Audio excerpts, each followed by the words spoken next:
So, we're here with Phil Tufnell, who's on a bed in the middle of Victoria Station, yes, surrounded by commuters everywhere. So Phil, what's going on? We are having a three-way with me, Patrick and Jodie for Powwow Now. So it's great fun. Everyone come down and have a bit of a laugh. And 24 hours, we're going to go for the world record of conference call. So, and how long have you been going so far? We've been going so far for 1 hour 25 minutes. How are you coping? Well, I've got me donuts and I've got me lockets and me water, so I think I might have a few burgers soon. So it's going well. It's been good fun. Now, we all know that your nickname was the Cat because you can sleep in any situation. Well, but no sleeping today. No sleeping today, mate. 24 hours. It seems a long way off at the moment, doesn't it? I mean, you know, the light at the end of the tunnel is very small, but I'm sure you know, once it gets moving, we'll be fine. I guess relaxing on a bed, you know, it's pretty much your style. There you go. You can't, you know, it's not a bad place to come to work, is it?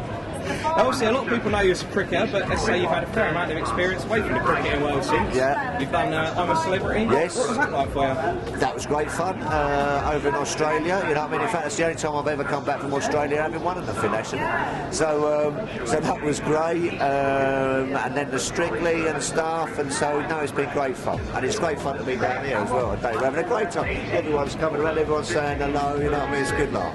And of course, for Strictly, you had Godfrey go on before you and Rampakash, who both did pretty well. How's your luck? You know what I mean? Two cricketers who went on before me both won it. You know what I mean? So I was up against it. But yeah, no, I enjoyed the experience there. I did all right. I don't think I let myself down. You know, I think I did all right. And did they give you any tips before you went on the show? Well, yeah, they gave me a few tips, but you know, there again, you just got to throw yourself at it. But I think my time had come. I think it was the right time. Because did they give you plenty of banter when you were on there? Yeah, well, there's a bit of banter knocking about, but no, you know, it was nerve-wracking. Crikey. First time we go out there and go, you know, dancing the Paso Doble or something. Cool, blimey, you know. Give me 100,000 at the MCG any day. Now, you're always up for a good laugh. I mean, I'm working on Question of Sport. It must be exactly the same. But Matt Dawson, he seems a little bit ultra-competitive. Is he like that in real life as well? Good lad. No, very great team down at the Question of Sport. 40th year, we're taking it on the road. We're going live tour up and down the country in October, November, so looking forward to that.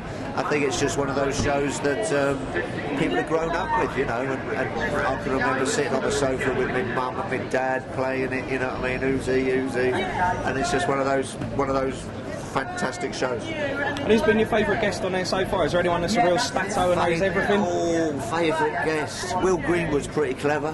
There's been a few. Tim Edmonds very clever. They're all good boys, yeah, no, they know their stuff.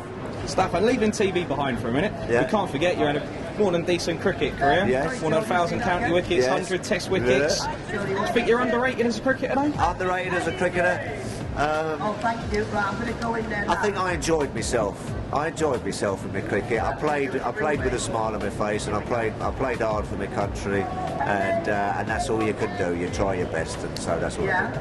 And you always picked up important wickets for England. I'm bowled all right. 11 wickets against the Aussies. Is that a real highlight for you? No, I could get a few out. I could bowl all right. You know, if it was my day, I could get a few out. You know what I mean? You know, the old catching weren't so good, and the old batting weren't so good. But you know, if it was happening for the cat, it usually happened quickly.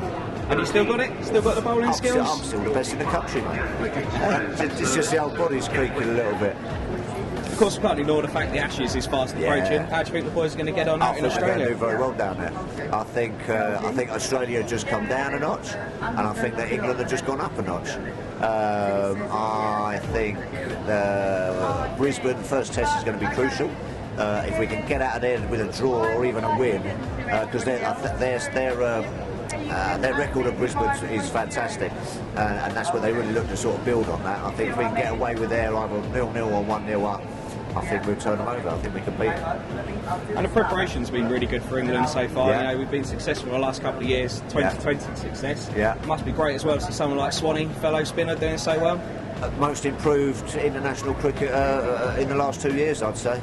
He's gone from strength to strength, bowling absolutely beautifully. I mean, he's a good lad anyway, but he contributes a bit down the bat as well.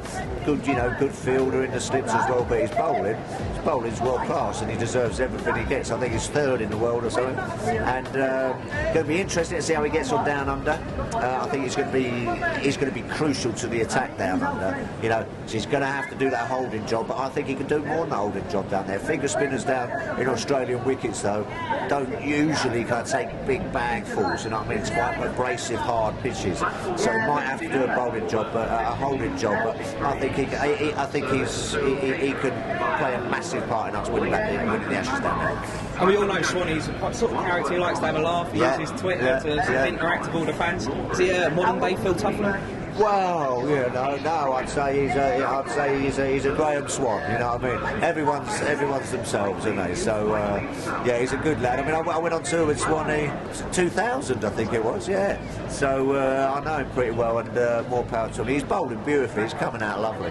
Have you spoken to any of the guys about sort of how everything's been going in the England South? You see a few of the guys knocking about, and you always congratulate him. And I think when you get a good roll going, and that comes from the likes of Andrew Strauss and Andy Flower, I think you just kind of let the guys go. You know what I mean? You're forever working on your skills, but just keep on performing well, doing things right, the right things at the right times, and winning games. So there's not too much to do. Just go out there and win. I also got to return to Monty Panesar and have a good old-fashioned left-arm spinner. Glad to see him get another chance. Yes, I'm glad to see Monty. He's got a good record behind him, Monty. He takes wickets. Going to be a couple of test matches where they might play two. Sydney might play two, Adelaide might play two. So I think that he's going to have his part to play as well. Can you give us a Glenn McGrath style prediction? Would we be going as clean as a whitewash, or are you England 5-0? No. I don't think it's going to be England 5-0. I think it'll be 2-1-2 all England return the Ashes. Fantastic. Well, thanks very much, Bill, and good luck with the rest of your 24 hours. Pleasure. Thanks.